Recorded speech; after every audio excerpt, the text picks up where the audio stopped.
City news కి స్వాగతం.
శాకాంబరి ఉత్సవాలు ప్రారంభించడం జరిగింది.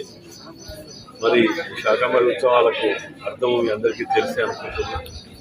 కరువు కాటకాలు వచ్చినప్పుడు దేవతలందరూ కలిసి ఈ యొక్క యజ్ఞాలు హోమాలు నిర్వహించడం వలన శాశ్వత పరిష్కారం కరువు నివారణకు దొరుకుతుందని ఒక నమ్మకంతో అమ్మవారికి ప్రతి సంవత్సరం ఈ యొక్క కార్యక్రమాన్ని నిర్వహించుకోవడం జరుగుతుంది.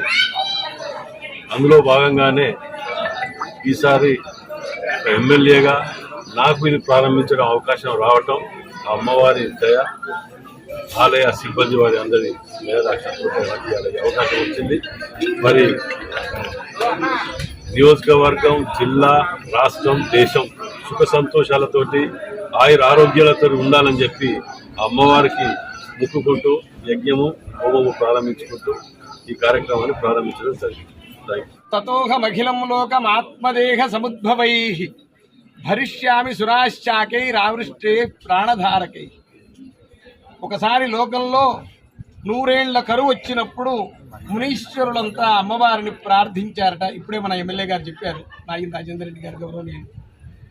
ఆ అమ్మవారిని ప్రార్థించంగానే ఆ అమ్మవారు ప్రసన్నమైంది. ఆమె శరీరం నుండి పలు విధములైన శాకములు, అన్నపానామృత ఫలములు ఆవిర్భవించి లోకంలోని కరువును పోగొట్టింది ఆ జగన్మాత. అప్పటి నుంచి ఆమెను శాకంభరి అన్నారు. శాకంభరీం స్తువన్ ధ్యాయన్ జపన్ సంపూజయన్నమన్ అక్షయ్యమశ్రుతే శీఘ్రం అన్నపానామృతం ఫలం. ఎవరైతే ఈ శాకంభరిని ఆరాధిస్తారో వాళ్లకు అన్నపానామృత ఫలములు అక్షయ్యంగా లభిస్తాయి. గ్రీష్మ ఋతువు నాట్లు జరిగి విత్తులు విత్తే సమయం ఇది. ఈ సందర్భంలో అమ్మవారికి శాకంభరి ఉత్సవాన్ని జగన్మాత ప్రీతిగా జరపడం వల్ల అతివృష్టి అనావృష్టి లేకుండా దేశం సుభిక్షం అవుతుంది, లోక కళ్యాణం జరుగుతుంది.